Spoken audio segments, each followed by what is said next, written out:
Hola a todos, soy el doctor Agustín Romeo del Servicio de Urología del Hospital Italiano de Buenos Aires. Vamos a comenzar con esta charla que es acerca del manejo del tumor primario en la enfermedad prostática metastásica. Como sabemos, hasta hace no mucho tiempo, el cáncer de próstata metastásico se trataba de manera paliativa con hormonobloqueo, pero como vamos a ver en breve, hay un determinado grupo de pacientes dentro de la enfermedad metastásica que son los que se van a ver beneficiados por un tratamiento local. A modo de introducción, sabemos que aproximadamente el 5 a 10% de los pacientes que se diagnostican con un cáncer de próstata van a cursar con una enfermedad metastásica de novo, es decir, al inicio del diagnóstico. Habitualmente este tipo de diagnóstico se realiza por estudio por imágenes convencionales, ya sea con tomografía computada o centellograma óseo, pero con el uso creciente de nuevas tecnologías y nuevos métodos de diagnóstico por imágenes con mayor sensibilidad, cada vez estamos comenzando a ver pacientes con mayor carga tumoral o con enfermedad metastásica que antes estaba oculta. Y, por ejemplo, estos estudios que han revolucionado el diagnóstico en el cáncer de próstata es, por ejemplo, el PET-18-fluorcolina o el PET con galio PSMA. Habitualmente, cuando diagnosticamos un cáncer de próstata metastásico, los pacientes pasaban por distintos estadios. Habitualmente la enfermedad comenzaba siendo localmente avanzada y luego la enfermedad se podía diseminar siendo polimetastásica, en un comienzo hormonosensible y luego pasaban a ser resistentes a la castración. Pero vemos que hoy en día tenemos estadios intermedios, por ejemplo, el paciente oligometastásico, que es un estadio intermedio entre la enfermedad localmente avanzada y la enfermedad diseminada. Como podemos ver en esta figura, la enfermedad oligometastásica se ubica en el medio, digamos, una transición entre lo que es la enfermedad localmente órgano confinada y lo que es la enfermedad ampliamente diseminada. Estos pacientes que son oligometastásicos son los que, como vamos a ver en breve, son pacientes que se pueden llegar a beneficiar de un tratamiento local. Pero, ¿qué es o cómo definimos el cáncer de próstata oligometastásico? Hasta el día de hoy no hay un consenso claro, una definición que nos diga con exactitud cuáles son los pacientes oligometastásicos. Lo que es importante cuando estamos frente a un paciente con enfermedad metastásica es tratar de definir y de diferenciar qué pacientes son de bajo volumen tumoral y qué pacientes tienen alto volumen metastásico. ¿Cómo definimos entonces la enfermedad oligometastásica? La gran mayoría de los trabajos, como podemos ver en este resumen, en esta tabla, utilizan como punto de corte aquellos pacientes que tienen menos de 5 lesiones óseas. Pero en la práctica, habitualmente, cuando uno lee los trials, vamos a ver que la gran mayoría de los trabajos utilizan como definición los criterios de Latitude o los de Charter. Dentro del trial de Latitude podemos ver que los pacientes con alto volumen metastásico son aquellos pacientes que tienen más de 3 metástasis óseas o viscerales, mientras que los de bajo volumen son entonces los que tienen menos de 3 metástasis óseas. Mientras que en el trial, en el Charter, veíamos que los pacientes con alto volumen metastásico eran aquellos pacientes que tenían más de 4 metástasis óseas, incluyendo una fuera de esqueleto axial o con metástasis viscerales. Y los pacientes de bajo volumen eran todo el resto, es decir, los pacientes que tenían menos de 4 lesiones óseas dentro del esqueleto axial. Entonces, ¿por qué uno debería tratar el cáncer de próstata oligometastásico? Bueno, hay varias teorías, no se sabe con exactitud de qué manera funciona el tratamiento, cómo se logra el beneficio, pero una de las teorías es el efecto citorreductivo. Uno, al tratar localmente la próstata, uno de esta manera puede prevenir futuras complicaciones por crecimiento local de la enfermedad, ya que esto puede generar uronefrosis con falla renal, puede generar hematuria, puede generar síntomas locales. Entonces, uno de esta manera estaría previniendo el desarrollo de estas complicaciones. Otra teoría es demorar o interrumpir el desarrollo de nuevas metástasis. Se cree que dentro de la próstata hay clones celulares que son los que dominan el desarrollo de las metástasis a distancia. Entonces, uno de esta manera podría estar logrando demorar o interrumpir el desarrollo de nuevas metástasis. Y de esta manera también, al tratar localmente, ya sea con radioterapia y hormonobloqueo, se habla también de un efecto inmunomodulador. Un fenómeno del que se habla mucho es el fenómeno abscopal. Eso quiere decir que cuando uno, por ejemplo, trata con radioterapia las células tumorales, ya sea en la próstata o una metástasis, La ruptura de la célula tumoral genera una liberación de proteínas que van a ser reconocidas por nuestro sistema inmune, activando la respuesta inmune. Entonces, luego, esa respuesta inmune ya activada podría comenzar a atacar células tumorales que se encuentran alojadas en otro sector del organismo. Entonces, ¿qué nos dice la evidencia? ¿Qué opciones de tratamiento local tenemos dentro del cáncer de próstata oligometastásico? Vamos a hacer una revisión de la literatura y vamos a ver que básicamente las opciones de tratamiento consisten en la radioterapia externa o en la prostatectomía radical. ¿Qué nos dice la literatura con respecto a la radioterapia como tratamiento local? Bueno, uno de los trials más conocidos que se han publicado en este escenario es el HORA Trial, que es un trial prospectivo multicéntrico en el que incluyeron pacientes con cáncer de próstata metastásico de novo con metástasis óseas. Incluyeron en total una población de 432 pacientes, a los que los randomizaron a recibir solo bloqueo hormonal o bloqueo hormonal en combinación con radioterapia externa a 7000 centigrade en 35 fracciones. Y como podemos ver en la tabla demográfica, los dos grupos, por ejemplo, el paciente que recibió radioterapia eran 216 pacientes versus 216 pacientes que recibieron solo bloqueo hormonal.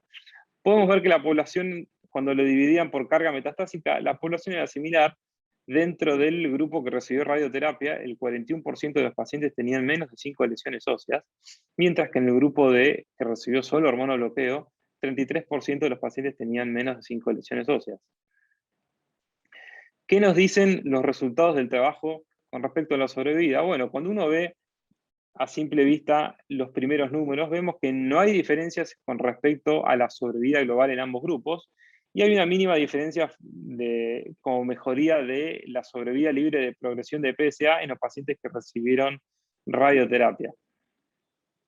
Pero cuando estratificamos los pacientes de acuerdo a la carga tumoral, podemos ver que aquellos pacientes que tenían menos de 5 lesiones óseas, menos de 5 metástasis, hubo una tendencia a que estos pacientes se favorecen con radioterapia, sin llegar a ser estadísticamente significativo.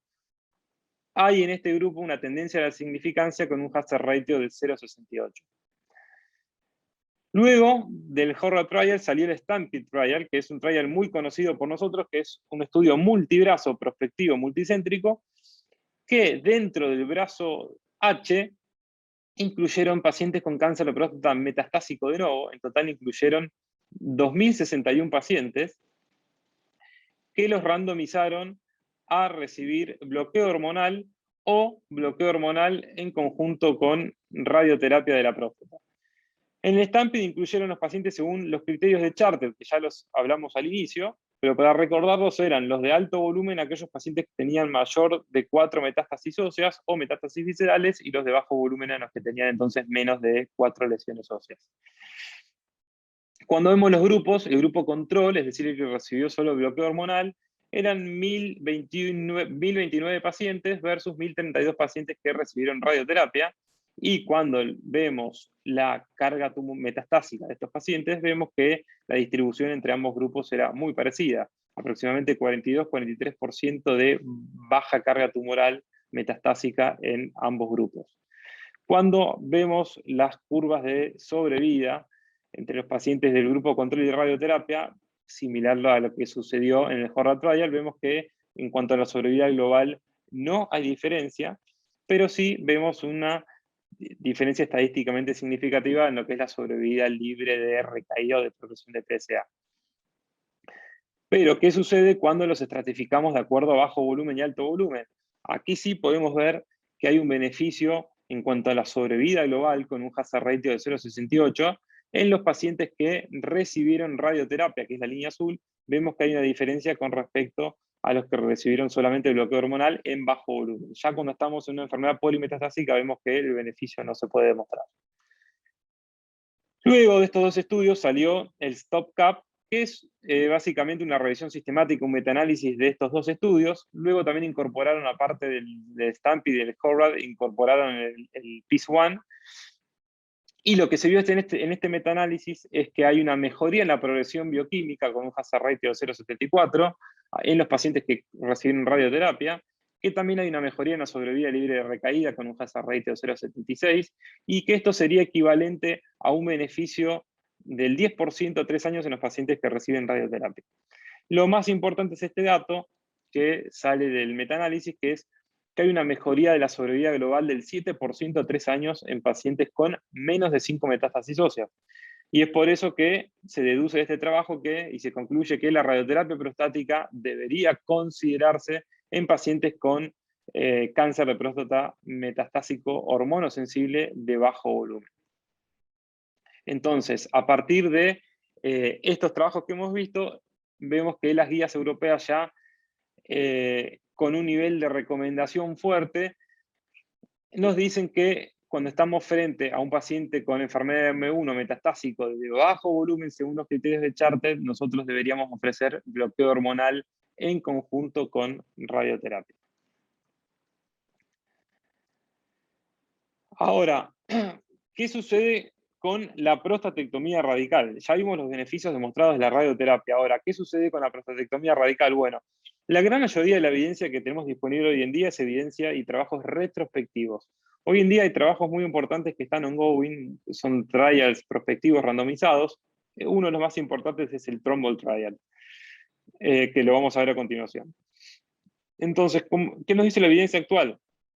Como dije previamente, la gran mayoría de los trabajos disponibles son retrospectivos. Un trabajo conocido es el de Henrich del año 2018, que es un estudio retrospectivo que incluyeron pacientes a prostatectomía radical citoreductiva abierta y prostatectomía radical citoreductiva robótica. Eran pacientes con menos de 3 lesiones óseas, y podemos ver que obtuvieron una sobrevida global a 5 años del 80%. En este caso no tuvieron un grupo control.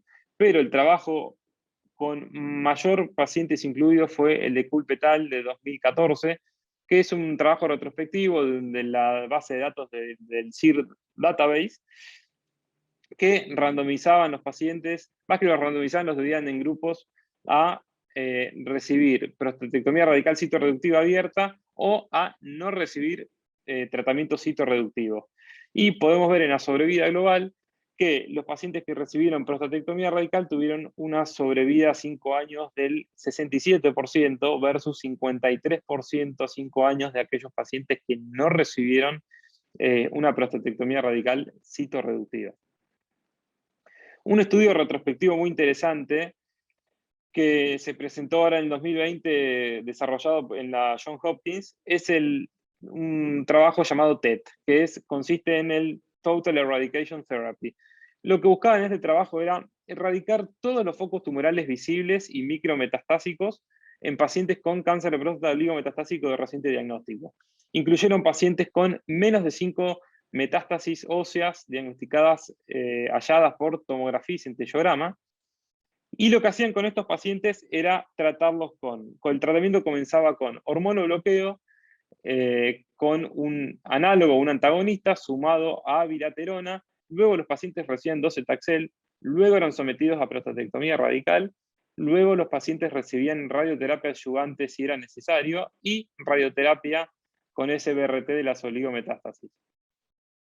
Como podemos ver en este flowchart, en total se incluyeron 12 pacientes en este trabajo retrospectivo, y los pacientes, como dije recién, se dividieron en dos grupos de 6 y 6 pacientes. Un grupo recibió solamente un agonista LHRH de 6 pacientes, un grupo de 6 pacientes, y el otro grupo de 6 le agregaron abiraterona.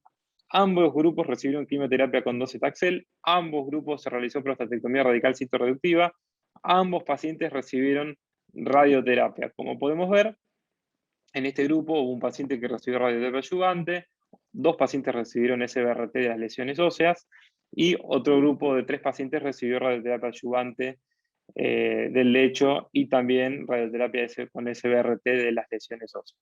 Similarmente ocurrió lo mismo en el otro grupo que recibió abiraterona.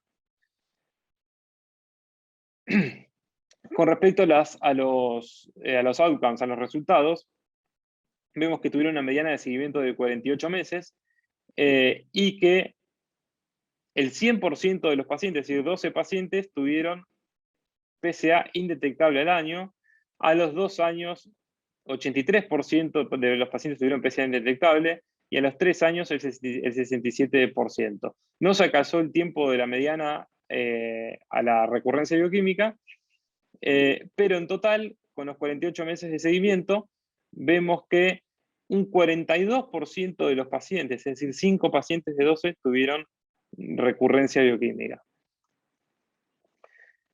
Entonces, comenzando a hablar un poco de los trabajos prospectivos que tenemos ongoing. El más importante es el Thrombol Trial, que es un trabajo inglés, que comenzó siendo un trabajo fase 2, un estudio de factibilidad, en el que incluyeron 50 pacientes que los randomizaron a prostatectomía radical y standard of care, que era recibir bloqueo hormonal con o sin docetaxel, versus solamente el standard of care.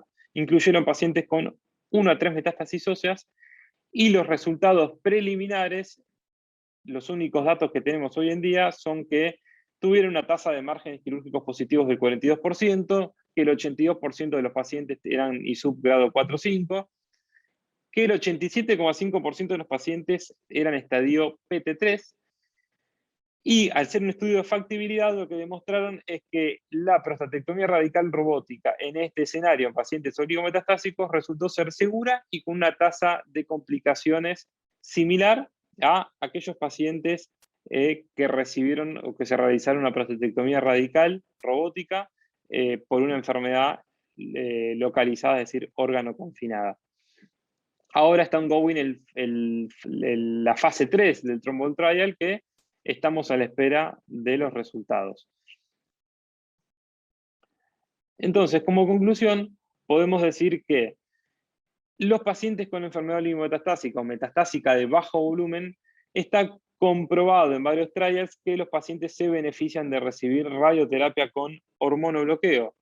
En un futuro cercano, cuando salgan los trials, vamos a ver que la prostatectomía radical seguramente también, combinado con bloqueo hormonal o con los nuevos antiandrógenos, va a tener un rol fundamental en mejorar la sobrevida de los pacientes con enfermedad oligometastásica.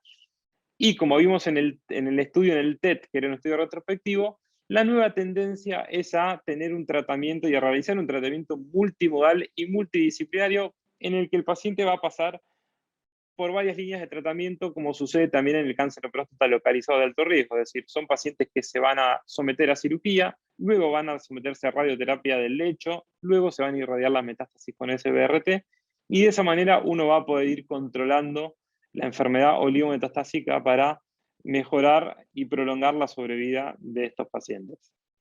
Muchas gracias.